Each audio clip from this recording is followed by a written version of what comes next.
আসসালামু আলাইকুম বন্ধুরা, কেমন আছেন আপনারা সবাই? আশা করি আপনারা সকলে আল্লাহ তাআলার রহমতে খুবই ভালো আছেন। ফ্রেন্ডস, আজ আমি আপনাদের সামনে বরাবরের মতোই খুব ইন্টারেস্টিং একটি ভিডিও নিয়ে হাজির হয়ে গেলাম।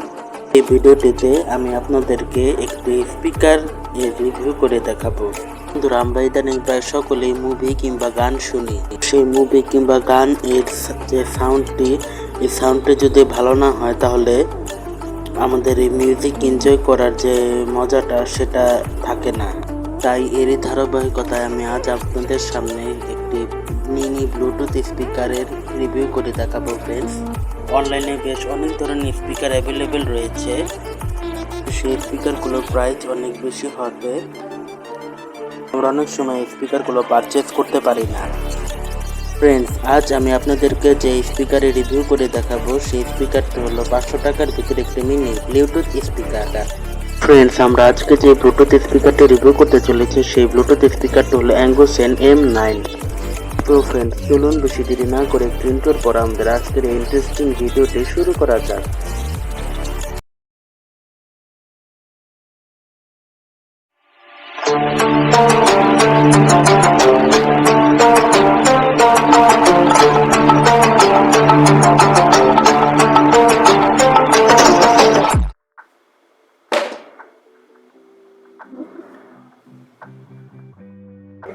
ফ্রেন্ডস, এবার আমরা আমাদের এই স্পিকারটিকে আনবক্সিং করব।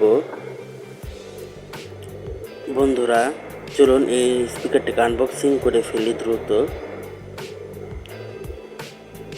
বন্ধুরা, স্পিকারটিকে আনবক্সিং করার সাথে সাথে প্রথমেই স্পিকারটির সাথে দেখতে পাচ্ছেন বন্ধুরা একটি ইউজার ম্যানুয়াল দেওয়া হয়েছে। ফ্রেন্ডস, এরপরে আমরা দেখতে পাচ্ছি এতে রয়েছে একটি USB টাইপ বি শর্ট কেবল। বন্ধুরা, এই USB টাইপ বি শর্ট কেবলটি বেশ কার্যকর একটি জিনিস, কেননা বর্তমানে প্রায় সকল ডিভাইসে USB টাইপ সি ব্যবহার করা হয়। এখানে যেহেতু চার্জিং পোর্ট হিসেবে USB টাইপ বি ব্যবহার করা হয়েছে, সেক্ষেত্রে কারো যদি USB টাইপ বি চার্জার না থাকে তাহলে এটা বেশ কাজে দেবে এই ডিভাইসটিকে চার্জ করার ক্ষেত্রে। বন্ধুরা, এরপরেই দেখতে পাচ্ছেন আমাদের সেই বহুল প্রত্যাশিত স্পিকারটিকে। চলুন ফ্রেন্ডস, আমরা এই স্পিকারটিকে প্যাকেট থেকে পুরোপুরিভাবে বের করে নিই। বন্ধুরা, শুরুতেই এর লুকস অ্যান্ড ডিজাইন সম্পর্কে কথা বলা যাক। ফ্রেন্ডস, এর লুকস অ্যান্ড ডিজাইন সম্পর্কে যদি কথা বলে তাহলে এক কথাতেই বলতে হয় এর লুকস অ্যান্ড ডিজাইন ছিল অসাধারণ। এই স্পিকারটির লুকস অ্যান্ড ডিজাইন এর কথা যদি বলি তাহলে বন্ধুরা খুবই অসাধারণ একটি ডিজাইন। এই স্পিকারটি যেহেতু পোর্টেবল একটি স্পিকার, সেই দিক মাথায় রেখে এই স্পিকারটিকে বেশ ছোট বানানো হয়েছে ফ্রেন্ডস। এই স্পিকারটি বেশ ছোট এবং কম্প্যাক্ট সাইজের একটি স্পিকার। অনায়াসে আপনার হাতে অথবা আপনার পকেটে আপনারা ঢুকিয়ে রাখতে পারবেন এই স্পিকারটি। বন্ধুরা, এই স্পিকারটি ডিজাইন অত্যন্ত সুন্দর। এর সাইজ অনুযায়ী স্পিকারটির ডিজাইনটি বেশ সুন্দরই লেগেছে এবং স্পিকারটির ঠিক উপরের দিকটা আমার কাছে বেশ কিছুটা গাড়ির চাকার মতো একটি শেপ লাগছে ফ্রেন্ডস, দেখুন। এবং পেছন সাইডে বন্ধুরা রাবার প্যাডের মতো ব্যবহার করা হয়েছে যেন স্পিকারটি স্লিপ না করে, এবং এখানে রয়েছে 3টি কন্ট্রোলার বাটন। বন্ধুরা, এই স্পিকারটির সুইচ 3টির মাঝখানে যে সুইচটি রয়েছে সেটা হলো পাওয়ার অন অফ সুইচ এবং বাকি দুটি হলো volume up and down switch. এবং স্পিকারটির ঠিক পাশে রয়েছে একটি চার্জিং পোর্ট, একটি SD কার্ড স্লট এবং একটি মাইক। এছাড়াও এই স্পিকারটিতে রয়েছে হাতে ধরে রাখার জন্য কিংবা ওয়ালে হ্যাঙ্গিং করার জন্য রয়েছে একটি রাবার প্যাড হ্যান্ডেল। বন্ধুরা, এবার চলুন এই স্পিকারটির স্পেসিফিকেশন সম্পর্কে জেনে নেওয়া যাক। এই স্পিকারটিতে 3.7 ভোল্ট 800 mAh এর একটি ব্যাটারি ব্যবহার করা হয়েছে। পাশাপাশি এটিতে স্পিকার হিসেবে ব্যবহার করা হয়েছে 3 ওয়াট 4 ohms এর একটি মিনি স্পিকার। এই স্পিকারটির ওয়ার্কিং টাইম হলো 5 hours।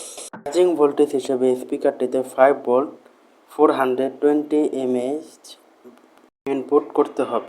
এর ব্লুটুথ ভার্সন হলো 5.0। ফ্রেন্ডস, এবার চলুন এই স্পিকারটিতে সাউন্ড টেস্টিং করা যাক। আমরা স্পিকারটি ওপেন করে নিলাম। স্পিকারটি মোবাইলের সাথে আমরা আগে থেকেই কানেক্ট করা ছিল, এর জন্য ফ্রেন্ডস অটোমেটিক কানেক্ট হয়ে গেল স্পিকারটি। আমরা এখান থেকে একটা মিউজিক প্লে করে দেখবো ফ্রেন্ডস।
ইরান ও ইসরায়েলের হামলা পাল্টা ইরানের বিপক্ষে টিকতে পারবে না ইসরায়েল, এমন হুঁশিয়ারি দিয়েছেন প্রেসিডেন্ট ইব্রাহিম রাইসি।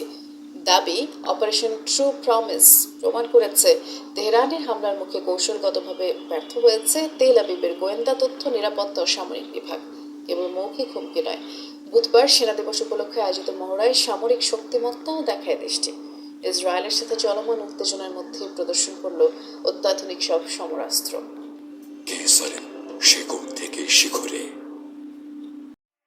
সবশেষে এই স্পিকারটির সাউন্ড কোয়ালিটির কথা যদি বলি, এই স্পিকারটির সাউন্ড কোয়ালিটি মোটামুটি ছিল, খুব বেশি শ্রুতিমধুর যে সাউন্ড তাও না, মোটামুটি কাজ চালিয়ে নেওয়ার মতো।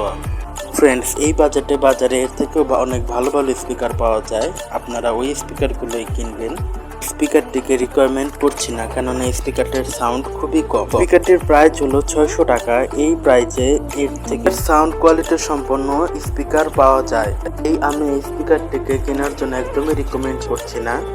তবে স্পিকারটির একটি ভালো দিকও রয়েছে। এই স্পিকারটির একটি ভালো দিক হলো এর চার্জিং ব্যাকআপ টাইম। মোটামুটি 5 থেকে 6 ঘন্টার মতো এর চার্জিং ব্যাকআপ টাইম থাকে মিডিয়াম ভলিউমে। ফুল ভলিউমে 3 ঘন্টার মতো আপনারা এর থেকে ব্যাকআপ পেয়ে যাবেন। আমাদের আজকে এই স্পিকারটির প্রাইস হলো 500 টাকা। 500 টাকা থেকে 600 টাকার ভিতরে এর থেকে আরও ভালো ভালো স্পিকার পাওয়া যায়, আপনারা চাইলে সেই স্পিকারগুলো কিনতে পারেন। আমি খুব দ্রুতই 500 টাকা থেকে 600 টাকার রেঞ্জের ভিতরে আরও একটি স্পিকারের রিভিউ নিয়ে আসবো ফ্রেন্ডস। তবে ফ্রেন্ডস, এই স্পিকারটি আপনারা দুইটা কাজে নিতে পারেন। প্রথমত, এই স্পিকারটি পোর্টেবল একটি স্পিকার, এর জন্য নিতে পারেন, এবং স্পিকারটির ব্যাকআপ টাইম মোটামুটি বেশ চলার মতোই, এর জন্য এই স্পিকারটি আপনারা পারচেস করতে পারেন। তো ফ্রেন্ডস, আজ এই পর্যন্তই। দেখা হবে নতুন কোন একটি ইন্টারেস্টিং ভিডিওতে। আসসালামু আলাইকুম রহমতুল্লাহি ওয়া বারাকাতুহু।